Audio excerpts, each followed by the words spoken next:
హైదరాబాద్ నగరానికి అతి సమీపంలో ఉన్న మాలపల్లె గ్రామంలో గత 20 రోజుల క్రితం ఒక వీధి శునకము వ్యవసాయ బావిలో, నీళ్లు లేని వ్యవసాయ బావిలో పడింది.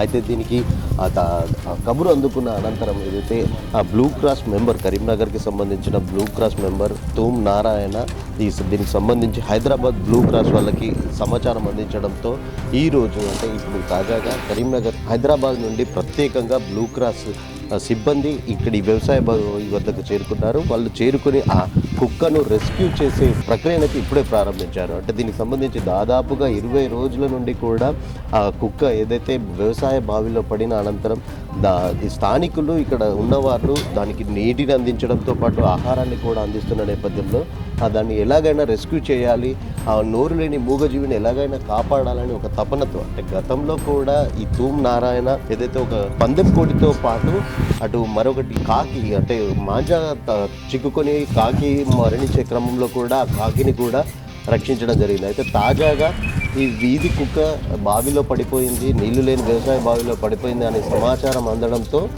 హైదరాబాద్ నుండి ప్రత్యేకంగా రెస్క్యూ టీమ్, బ్లూ క్రాస్కు సంబంధించిన రెస్క్యూ టీం కూడా ఇప్పుడు మనం ప్రస్తుతం విజువల్స్లో చూడొచ్చు. రెస్క్యూ టీం ఆ కుక్కను పైకి తీసుకొచ్చేందుకు గాను ప్రయత్నాలు అయితే చేస్తున్నారు. దాదాపుగా 20 రోజులు గడుస్తున్నప్పటికీ కూడా కాస్త ఆ కుక్క నీరసంగా తయారైందని కూడా చెప్పవచ్చు. దీనికి సంబంధించి ఆ కుక్కను పట్టుకునే ప్రయత్నం కూడా ఈ రెస్క్యూ సిబ్బంది కొనసాగుతున్నట్టు, అది పూర్తిగా ఆ వలలో పట్టడానికి నిరాకరణ. అంటే ఇప్పుడే రెస్క్యూ సిబ్బంది ఆ కుక్కను ఏదైతే బంధించడం అయితే జరిగింది, దాన్ని ఎలా పైకి తీసుకొస్తారు, దాన్ని ఎలా రెస్క్యూ చేస్తారు మనం విజువల్స్లో చూడొచ్చు.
నీళ్లు లేని వ్యవసాయ బావిలో దాదాపు 20 రోజుల క్రితం పడిన వీధి శునకాన్ని ఇప్పుడే యానిమల్ వారియర్ సంస్థకు సంబంధించిన సభ్యులు, అంటే రెస్క్యూ టీం సభ్యులంతా కూడా ఇప్పుడే కాసేపటి క్రితమే ఆ శునకాన్ని రెస్క్యూ చేయడం జరిగింది. మాజీ సర్పంచ్ సార్ చెప్పండి, అంటే ఈ శునకం వచ్చేసి దాదాపు 20 రోజులు గడుస్తుంది అంటున్నారు కదా, ఇది బావిలో పడింది, ఎప్పుడు తెలిసింది, మీరు ఎవరికి సమాచారం ఇచ్చారు, అసలు కుక్కను ఇప్పుడు రెస్క్యూ చేయడంలో మీ పాత్ర? ఇది గత 20 రోజుల నుండి ఇది ఇక్కడ మేము వ్యవసాయ బావిల దగ్గరికి రోజు వస్తుండేవారు.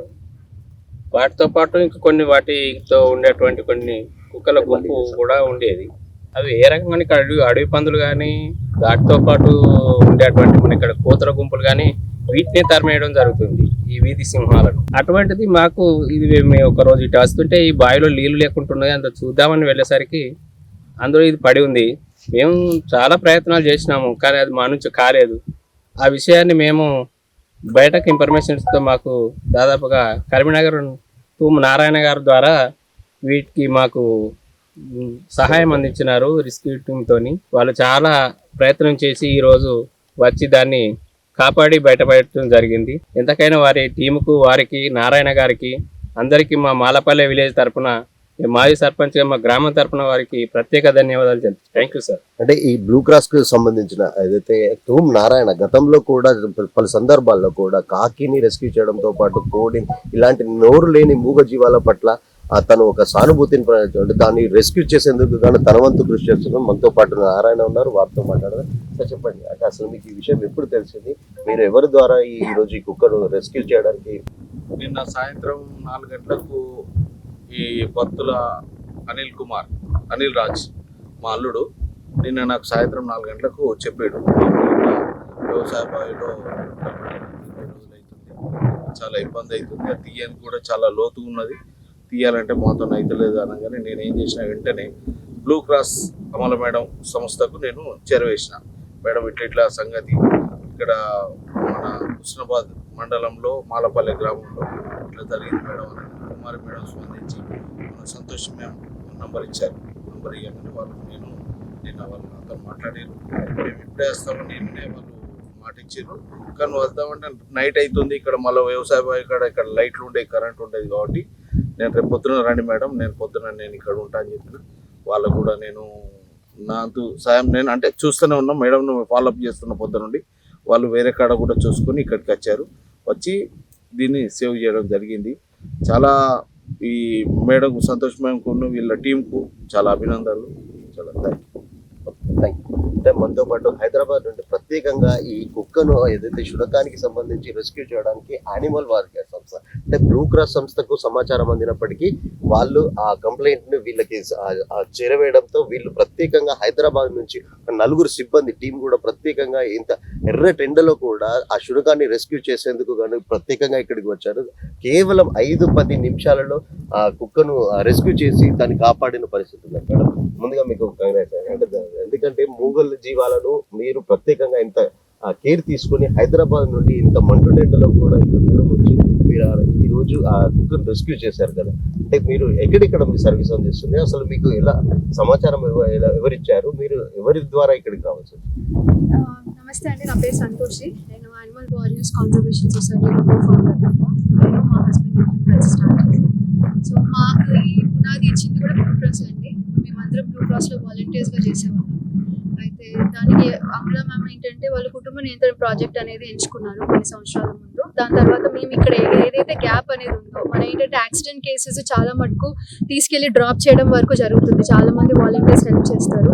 కానీ ఇలాంటి రెస్క్యూస్ ఏంటంటే మనకి ట్రైనింగ్ ఇంపార్టెంట్. మనం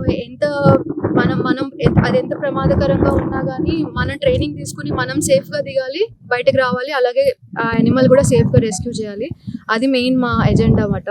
వాటికి మేము మా టీంతో ఉన్న వాళ్ళందరికీ కూడా ట్రైనింగ్స్ ఇస్తాం అన్నమాట. బావిలో దిగడం కానీ, చెట్టు ఎక్కడం కానీ, టవర్స్ ఎక్కడం కానీ, ఎక్కడ ఎలాంటి మనము జాగ్రత్తలు తీసుకుని అటెంప్ట్ చేయాలి. సో వీళ్ళందరికీ ఫాలో అయిన తర్వాతనే ఇలాంటి ఫీల్డ్ అనేది ఎంచుకుంటాము. మనము all over Hyderabad, Telangana operate చేస్తామండి. అండ్ బీదర్ కానీ, మొన్న నాందేడ్ డిస్టిక్ వెళ్ళాం, 3 నక్క పిల్లలు పడ్డాయి బావిలో ఉంటాయి సేమ్ ఇలాగే. సో ఇలాంటి రెస్క్యూస్ ఎక్కడైనా బోర్ బావిలు ఉంటాయి కదా ఇంట్లో, మనం వాడుకోలేదు అనుకున్నప్పుడు మనం మూసేయడం కరెక్ట్ అండి, లేకపోతే దాంట్లో పిల్లలు పడిపోతాయి. మేము లైవ్గా చూసేవాళ్ళం, మా పిల్ల బతికే ఉంటుంది, 60 ఫీట్లు డెప్త్ ఉంటుంది, మనం తీయలేము. సో అలాంటి టాక్టికల్ రెస్క్యూస్ మనం ఎక్కువ లాజికల్గా ఆలోచించాల్సి ఉంటుంది అన్నమాట ఇలాంటి రెస్క్యూస్ చేయాలంటే. దానికి తగ్గట్టు ఎక్విప్మెంట్ కూడా ఉంటుంది. ఒకవేళ నిన్న రాత్రి వచ్చిన్నా కానీ మన టార్చ్ లైట్స్ అవన్నీ అది కూడా ఎక్విప్మెంట్ కిందకే వస్తుంది అన్నమాట. దీంతో పాటు మనము డిజాస్టర్ మేనేజ్మెంట్, సౌత్ ఇండియాలో animal warriors disaster management handle చేస్తారు. 2018 కేరళలో ఫ్లడ్స్ వచ్చినప్పటి నుంచి స్టార్ట్ చేసాము. లాస్ట్ ఇయర్ మనం విజయవాడ ఫ్లడ్స్కి కూడా వెళ్ళాము, అలాగే భద్రాచలం కూడా. మోస్ట్లీ ఆల్ ఓవర్ తెలంగాణ మనం హ్యాండిల్ చేసేవి tactical and wild life rescues. మనకి పక్షుల కోసం ఒక రెస్క్యూ సెంటర్ కూడా ఉంది తెలంగాణలో. మనం జూతో కొలాబరేటివ్గా స్టార్ట్ చేసాం. అంటే మీరు మీ హస్బెండ్ ఈ సంస్థను రన్ చేస్తున్నారని చెప్తున్నారు. అది కేవలం వాలంటీర్ అదే ప్రొఫెషన్లో ఉండి కేవలం ఒక వాలంటీర్గా ఒక స్వచ్ఛందంగా సేవ చేయాలని ఈ సంస్థను రన్ చేస్తున్నారు. ఫుల్ టైం కూడా ఈ సంస్థను రన్ చేస్తున్నారు. ఫ్రాంక్ ఇంతకుముందు మేము వాలంటీర్గానే జాయిన్ అయ్యామండి బ్లూ క్రాస్. ఎందుకంటే బ్లూ క్రాస్ కూడా చాలా సంవత్సరాలు వాలంటీర్స్తో పాటు ఒకటే అంబులెన్స్ ఉండేది బ్లూ క్రాస్కి. సో వాళ్ళు వేరే దగ్గరికి వెళ్ళినప్పుడు వాలంటీర్ సపోర్ట్ కంపల్సరీ కావాలి. వాళ్ళకి 100 కాల్స్ వస్తాయి, అన్ని కాల్స్ అటెండ్ అవ్వలేదు కదా. సో వాలంటీర్ బేస్గా స్టార్ట్ చేసాము. బట్ దాని తర్వాత మేము ఫుల్ టైం అవ్వాల్సి వచ్చింది. మనకు మనము డేకి ఎంత రీచ్ అవుతామో అన్ని కాల్స్ మనకు పెరుగుతాయి, డబల్. దాంతోపాటు మనం టీం కూడా పెంచాలి. వాలంటీర్స్ సరిపోరు, ఫుల్ టైం తీసుకోవాలి. వాళ్ళు ఫుల్ టైం అండి సిన్స్ లాస్ట్ 6 years. మొత్తంగా చూసుకున్నట్టయితే ఈ సంస్థకు సంబంధించి వీళ్ళు ఈరోజు కుక్కను ఒక రెస్క్యూ చేసిన అనంతరం కూడా ఇక్కడ ఉన్న స్థానికులందరూ కూడా హర్షం వ్యక్తం చేస్తున్నారు. ఊరు లేని మూగ జీవాలను మనవంతుగా కృషి చేస్తూ వాటిని కాపాడడమే ధ్యేయంగా కూడా ఒక స్వచ్ఛందంగా వాలంటీర్గా కూడా తెలంగాణ రాష్ట్రంతో కాకుండా పక్క కర్ణాటక రాష్ట్రం బీదర్లో కూడా ఇలాంటి కార్యక్రమాలు చేస్తారని చెప్పేసి నిర్వాహకులు చెప్తున్నారు. శ్రవంత్, శ్రీకాంత్, శ్వేత టీవీ.